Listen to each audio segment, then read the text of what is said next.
Bonjour, Myriam Blanchet. Bonjour. Bonjour, Myriam Blanchet. Merci. Bonjour. Plaisir. Bonjour. C'est le même thème que tu fais tantôt. C'est le même thème que tu fais.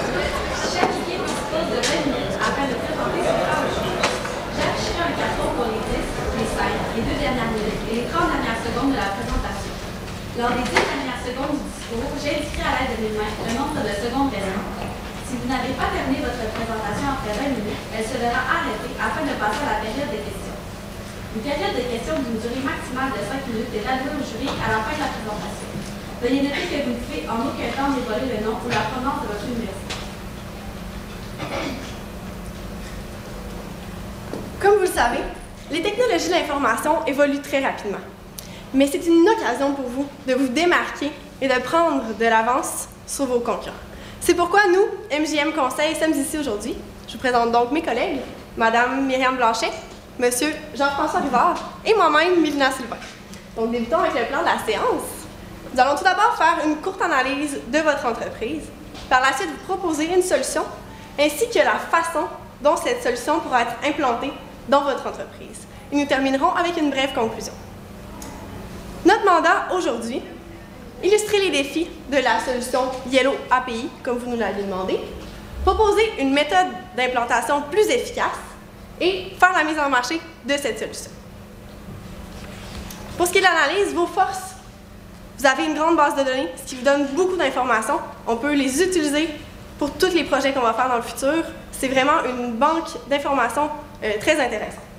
Vos partenaires, pour la publicité, vont être des atouts utiles pour vous dans le futur pour pouvoir développer et faire la mise en marché de votre solution, donc pour pouvoir diffuser votre solution. La diversité des produits et services que vous offrez sur le web, c'est une tendance. Les gens vont sur le web, les gens aiment aller chercher leur information sur le web, c'est une chose qu'ils vont faire en premier. Donc, que vous ayez déjà des solutions sur le web, c'est une force sur laquelle on va miser. Pour ce qui est des défis, résistance au changement, on le sait, dans votre entreprise, il y a plusieurs personnes qui ne sont pas nécessairement certains de vouloir avoir une nouvelle technologie. Est-ce qu'on garde l'ancienne? Est-ce qu'on veut la nouvelle? Donc, essayez de pallier peut-être des questionnements ou des pensées plus négatives au niveau du changement en technologie.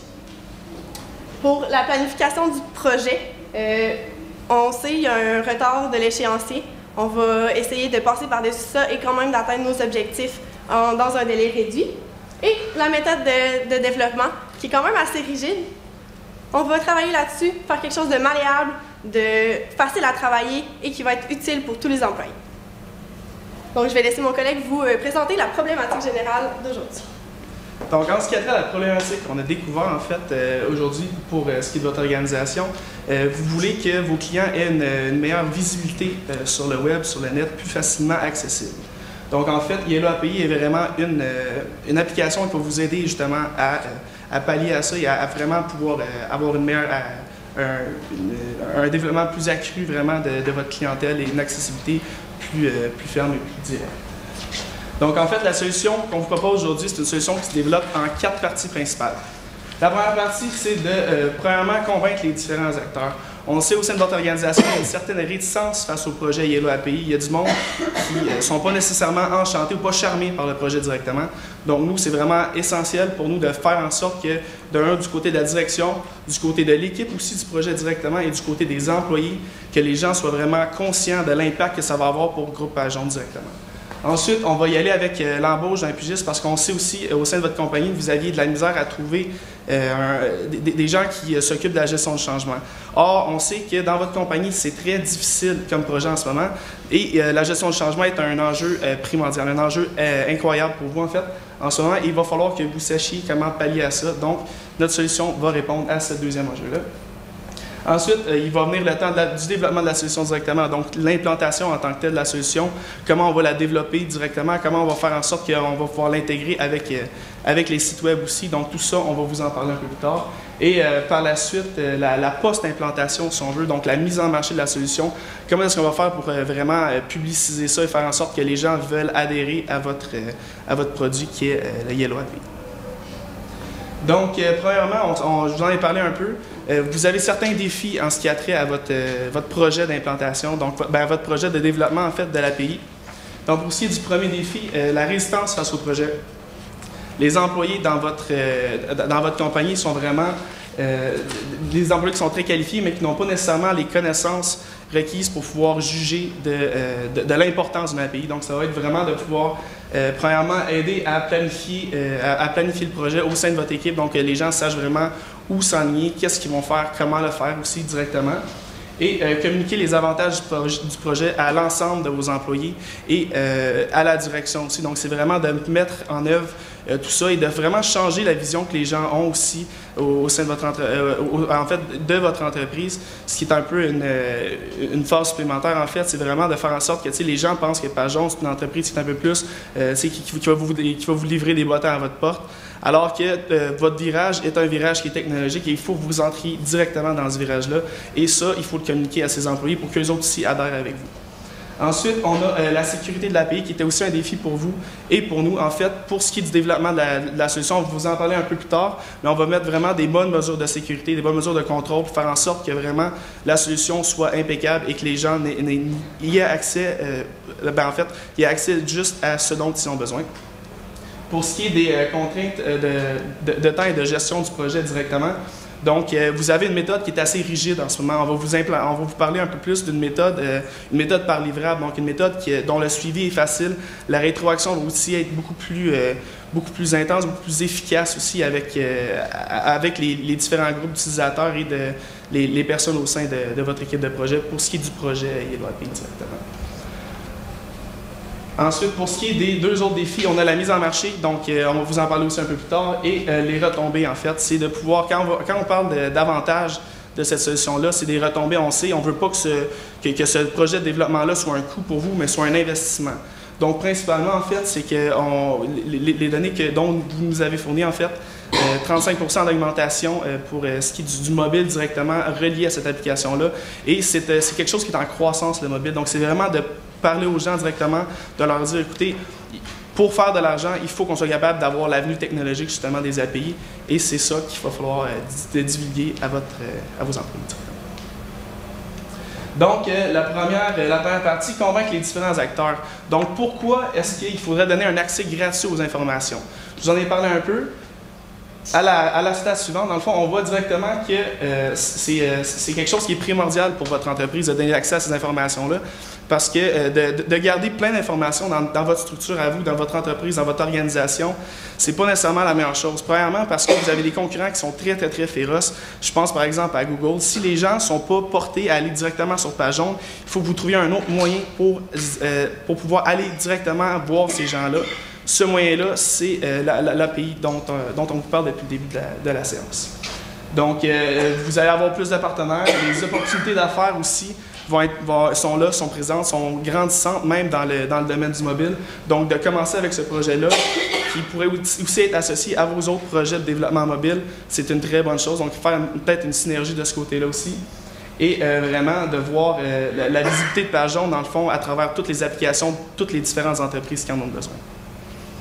Ensuite, pour ce qui est de garder les données en tant que... c'est un peu la même chose, en fait. Les données sont plus ou moins bien exploitées sur votre site actuel parce que ce n'est pas le site de référence directement en ce qui a trait aux recherches, exactement, merci, je cherchais le terme. Dans le fond, c'est justement, les recherches se font beaucoup plus sur Google, donc vous, d'être capable d'aller vraiment sur des sites un peu plus spécialisés, vont pouvoir rechercher notre clientèle qui, elle, se veut un peu plus précise dans ses recherches. Donc ça va être votre secteur à vous autres, et c'est là-dessus que vous devez faire vos ajustements. Pour ce qui est de la deuxième partie, il n'y a pas seulement que la haute direction qui doit être informée, il y a aussi l'équipe de projet.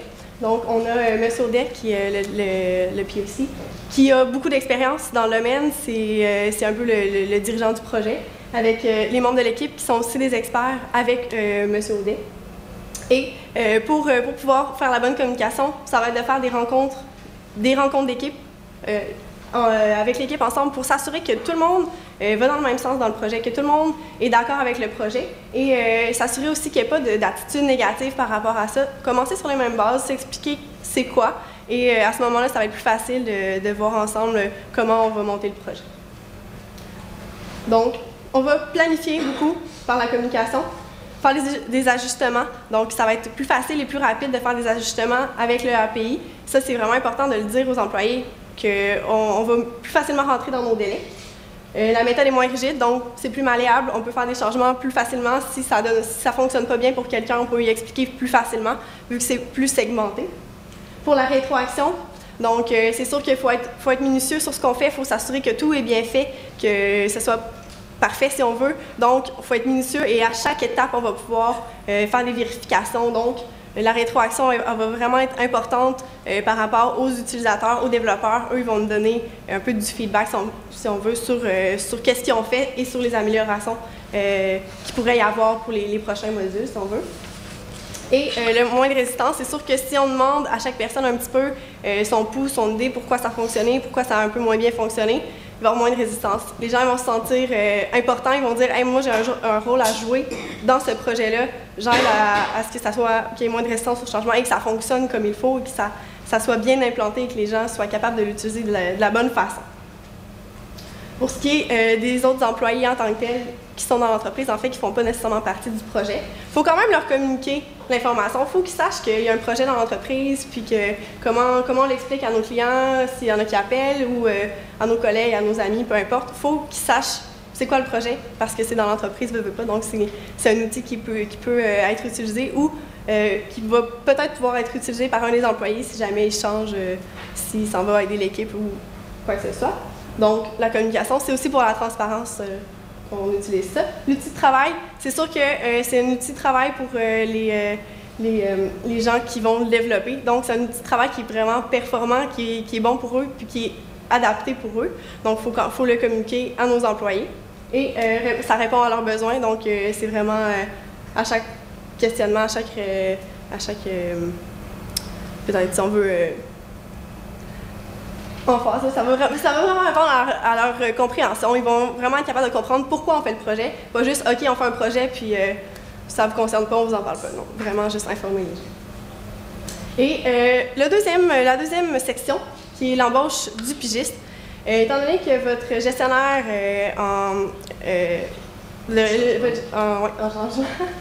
en changement n'est pas là présentement. Ça va être là dans 2 mois, mais actuellement, vous avez vraiment besoin de quelqu'un là. On est en retard dans les délais, donc ça va prendre vraiment quelqu'un là. On va prendre quelqu'un à l'extérieur, un professionnel. On sait qu'il y a une vision externe, mais on va s'assurer quand même qu'il y ait une vision qui concorde très bien avec les besoins de Groupe Page Jaune. Et puis, il y a aussi, cette personne-là peut emmener justement une autre vision des expériences diverses et vous aider à un autre niveau selon ses connaissances. Donc, présentement, vous avez une méthode d'implantation qui s'appelle la méthode cascade. Donc, c'est dès qu'une phase est finie, vous pouvez commencer l'autre. Par contre, cette méthode-là a des forces et des faiblesses, et comme les faiblesses sont plus fortes que les forces, donc c'est sûr qu'on va vouloir changer la méthode que vous utilisez pour le moment. Donc, les forces de la méthode cascade, c'est un calendrier bien établi. Vous savez où vous êtes dans le temps, qu'est-ce qu'il faut faire à chaque jour de la semaine et à chaque heure de la semaine. Vous avez des procédures connues, donc c'est sûr, c'est une méthode qui est très reconnue et qui a été utilisée très souvent. Donc, tout le monde la connaît. C'est sûr, c'est pour un gros projet, ça aussi, cette méthode-là. Un projet qui dure plus que 2 ans et qui rapporte beaucoup d'argent ou qui demande beaucoup d'argent. Et c'est sûr qu'il faut avoir une assurance qualité, une validation et une vérification finalement à chaque processus. Donc, c'est sûr, c'est positif. Par contre, les faiblesses, il faut avoir fini la partie précédente pour commencer la suivante. Alors que si on pouvait les commencer les 2 en même temps, ça serait plus efficace dans le temps. Et ça demande aussi beaucoup de bureaucratie, donc beaucoup d'écriture, beaucoup finalement de référencement sur ce que vous avez fait et ce que vous allez faire. Ça demande aussi un manque de réactivité, donc c'est moins réactif, c'est pas tout de suite sur qu'est-ce que le client veut, c'est plus comme on l'avait établi, donc il faut que ça soit comme ça. Et il y a une résistance au changement plus grande puisqu'on demande moins la part de vos employés dans le projet. Le développement de la solution, ça va se faire par méthode plus agile, donc plus par livrable. Donc premièrement, on va faire la planification globale du projet, l'analyse de chacun des livrables séparément, l'architecture de chacun, la programmation par la suite au niveau finalement des codes, les tests, beaucoup de tests pour vérifier que tout fonctionne puis quand on l'implante, ça soit bien fait, la rétroaction, l'ajustement si c'est négatif, et la clôture des livrables si c'est positif. Puis on recommence un autre livrable par la suite. Et on va faire finalement la personnalisation de votre site web pour avoir accès à cette API-là et la mise en marché de votre API. Pour la personnalisation du site web, donc intégrer une API à votre site web, ça va prendre premièrement la création de votre site web yellowapi.com que vous allez prendre naturellement de la forme de votre site web présentement. Donc c'est sûr, ça va prendre moins de temps à la faire. Ça va prendre aussi, ça va rendre disponible l'API par la suite pour que tous les usagers puissent pouvoir aller la chercher. Donc tous les programmeurs vont être capables d'aller rendre l'API dans leur site web à eux autres. Pour ajouter de la sécurité, bien sûr, il faut que la sécurité soit très forte puisque c'est des données assez confidentielles parfois. Et il faut faire la promotion par la suite de notre API pour dire que nous l'avons et évidemment que le plus de monde l'utilise. En ce qui a trait maintenant à la mise en marché, la dernière étape de l'implantation de la solution qu'on vous propose, c'est de premièrement développer une stratégie de communication. Ça se fait en 3 phases principalement. De faire affaire avec une de vos filiales en fait, qui se prénomme Médiative, qui en fait elle est une filiale qui va faire beaucoup de publicité en ligne. Donc de prendre contact avec cette filiale-là directement et de pouvoir leur faire votre publicité en ligne, c'est comme un peu dans le fond, c'est de vous mettre de l'argent dans vos propres poches à vous indirectement si on veut. Donc ça serait la première étape qui, on pense, est une étape à valeur ajoutée pour vous parce que c'est vraiment au sein de votre compagnie, ils vous connaissent bien, donc ils vont être capables de faire une bonne job de ce côté-là. Ensuite, c'est d'aller vraiment directement sur les lieux où les développeurs qui sont les utilisateurs de l'API vont être. Donc, quand vous parliez de Hackfest, donc ça, c'est un des lieux de rassemblement pour ces développeurs-là. C'est d'aller puis de continuer puis de vraiment faire la promotion du nouvel API, dans le fond, directement pour les développeurs, pour qu'eux veuillent maintenant intégrer les données que vous avez au sein de votre entreprise. Et c'est comme ça, dans le fond, que vous allez faire de l'argent. En ce qui concerne aussi, maintenant, pour ce qui est du département marketing, nous, on est plus des professionnels TI. Marketing, maintenant, pourrait vous donner aussi d'autres solutions. Donc, c'est vraiment d'intégrer aussi les autres fonctions de votre organisation pour qu'il y ait une espèce de synergie en ce qui a trait au projet. La deuxième partie, c'est de créer un engouement face à votre produit. Votre produit est un produit qui est encore méconnu. Les gens ne savent pas que vous êtes en train de rentrer dans le marché directement comme ça. Donc, ça va être premièrement de parler aux avantages de cette API-là pour les entreprises qui voudraient l'utiliser, voudraient faire du référencement de clients plus facilement. Et dans le fond, de le rendre public et accessible le plus tôt possible pour faire en sorte que les gens commencent à l'utiliser et commencent à s'y adapter à votre API direct. Les mesures de contrôle. Donc, c'est ça, il faut avoir des mesures de contrôle pour s'assurer que la qualité est bonne. Donc, vérification continue au niveau de la résistance au changement. C'est important de s'assurer qu'il n'y ait toujours aucune résistance au changement ou le moins possible. Une augmentation de l'achalandage sur votre site web ainsi qu'avec votre API par la suite. Et finalement, l'utilisation vraiment de l'API par les programmeurs finalement dans leur site web. Pour la gestion des risques, c'est sûr qu'il va y avoir des risques associés à tout ça. Donc, une résistance au changement, donc l'absence des employés. Souvent, vos employés sont absents puisqu'ils n'aiment pas le projet. Donc, ce qu'on vous a conseillé, c'est de faire justement un plan de changement de la gestion pour les amener à accepter le projet et à justement venir travailler. Avoir aussi un risque de sécurité. Pour ça, la sécurité des données, on va rajouter des clés de cryptage pour s'assurer que personne ne puisse avoir accès à vos données s'ils ne sont pas autorisés. Avoir aussi des identifiants et des mots de passe périodiques, donc qui changent à chaque 3 semaines, par exemple. Ainsi qu'avoir des questions mystères, donc comme Guy Desjardins, une question toujours mystère, quel est votre animal favori? Même chose pour nous. Des bons pare-feu aussi, toujours faire ces mises à jour, super important. Et le dépassement du temps alloué, donc c'est sûr, on avait présentement une semaine de retard, on veut la rattraper, donc une méthode de développement par livrable plus fréquent, ça va rattraper notre temps qu'on a perdu. Pour ce qui est de l'échéancier, les livrables, bien sûr, on va vous rentrer ça sur 9 mois. Le 2 mois restant va servir à faire le site web. Vous avez le plan de communication continu. Et le gestionnaire de changement, finalement, 3 mois, votre premier gestionnaire. Puis par la suite, le résistant, ça va être celui qui est dans votre compagnie présentement. 1 mois où ils sont les deux ensemble pour s'assurer que le changement se fait bien. Et finalement, le support en continu pour la fin. Pour le budget total, un budget total de 225 000 $. Maintenant, en fait, pour la conclusion, on voudrait terminer par en fait, vous réitérer les points principaux de notre solution. Donc, vous nous avez présenté ici aujourd'hui un projet qui va plus ou moins nulle part. Nous, en fait, ce qu'on veut, c'est vous réaligner. On veut faire en sorte que la gestion de ce projet-là se fasse efficacement au sein de votre compagnie. On veut que ce projet-là soit un investissement et non un coût pour vous. On veut que ça vous mette sur la map du mobile directement. Donc, on vous a proposé plusieurs phases à ce projet-là. Les phases principales, sont premièrement, vous parler des retombées à tout le monde, mettre en valeur le projet pour que tous les gens vraiment au sein de votre compagnie soient ralliés autour de ça et en fassent un bon usage et travaillent fort pour ce projet-là.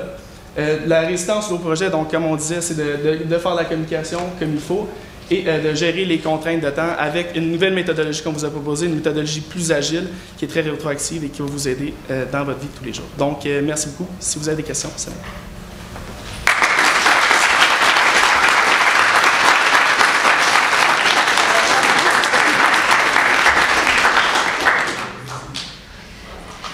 Donc, dans la gestion des risques, dans votre plan d'action, il y a en fait le plan de gestion de changement pour intégrer ceux qui sont moins présents, puis bon, de vouloir, j'imagine, le département marketing, entre autres. Donc, comment vous croyez pouvoir amener Mathieu Hull, puis bon, le département de marketing à être beaucoup plus impliqué, plus intéressé, mis à part, par exemple, une rencontre ou... donc, votre plan de gestion de changement se résume à quoi? En fait, c'est sûr qu'une méthode qui est très souvent utilisée, c'est les groupes de discussion. Ça peut être par forum, ça peut être par rencontre aussi. C'est sûr que des fois, le temps manque un peu. Donc, à l'aide de forums, les gens vont discuter. Les gens qui ont peut-être une attitude plus négative, ils prendront peut-être pas le coup au début. Donc, ils vont discuter avec les autres personnes. Pourquoi vous l'utilisez, comment ça fonctionne, poser des questions, faire l'interaction. Fait vraiment le groupe de discussion pour atténuer, si on veut, un peu les attitudes, mais les façons de penser qui sont plus négatives ou qui ne croient pas être nécessairement intéressées par le projet.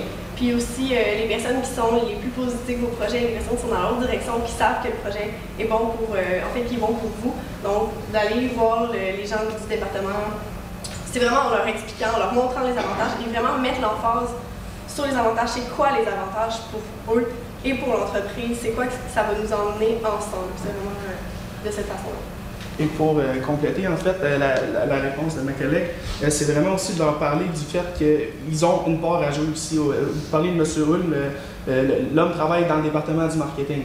Donc, c'est de leur expliquer dans le fond qu'eux autres au marketing, ils ont un rôle à jouer directement dans le projet et c'est la mise en marché de ce projet-là directement. Donc, c'est de les inciter à vraiment prendre part au projet et de les intégrer au projet final, dans le fond, au résultat auquel on s'attend et c'est de leur en parler directement. Vous nous avez démontré les avantages et les désavantages, disons, là, de la méthodologie cascade. Donc, grosso modo, il y avait pas mal le même nombre d'éléments. Donc, peut-être l'élément principal qui vous a amené à déterminer qu'il y a plus de désavantages que d'avantages, c'était quoi? Le temps. Normalement, la méthode cascade est utilisée sur des plus gros projets, comme IBM, admettons, qui fait un très gros projet avec un gros budget. Ça permet vraiment d'être dans les temps, vraiment, et garder ça solide. Mais c'est sûr que s'il y a un petit peu de changement, il ne se fera pas appliquer. Donc, c'est sûr que la méthode agile pour des projets de 11 mois ou 9 mois est un peu plus rapprochée et permet d'avoir une meilleure gestion de son temps. Merci. Dans votre... Je ne l'ai pas ici dans les imprimés, mais vous parliez à un moment donné de mesurer finalement ou de s'assurer que la résistance au changement, qu'il y avait une progression ou qu'il y avait une absence de résistance au changement à mesure qu'on met en place les différentes mesures de votre plan d'action. Comment on mesure la résistance au changement? Parce que c'est bien, c'est un objectif noble, mais souvent c'est relativement subtil, la résistance au changement. Donc, comment on mesure ça? En fait, c'est sûr que vous pouvez faire des questionnaires. C'est surtout par l'observation. Ça va être beaucoup des choses qui vont être informelles. Comme vous dites, c'est quand même difficile à mesurer, mais c'est vraiment possible de voir des efforts. Par exemple, des gens qui n'aiment pas trop le projet, ne vont pas beaucoup donner leurs idées, ils ne vont pas nécessairement être motivés, ils ne vont pas nécessairement avoir le sourire au visage. Donc, c'est vraiment des observations que vous allez pouvoir faire sur l'attitude des gens, sur les gens qui viennent travailler. Et ça peut être aussi, c'est ça, comme je vous dis, par la base d'un questionnaire, faire un questionnaire au début. Puis, suite au projet, est-ce qu'il y a eu des modifications? Est-ce que les gens ont fait face à un mur, des choses qu'ils n'ont pas aimé, qu'ils auraient aimé ça qui changent, qu'à ce moment-là, on peut changer. Donc, ça va les aider peut-être à aimer mieux le projet, puis qu'ils vont avoir une part de travail qui va être fait à ce niveau-là, qui vont avoir donné, si on veut, leur grain de sel au projet. Merci beaucoup. Merci.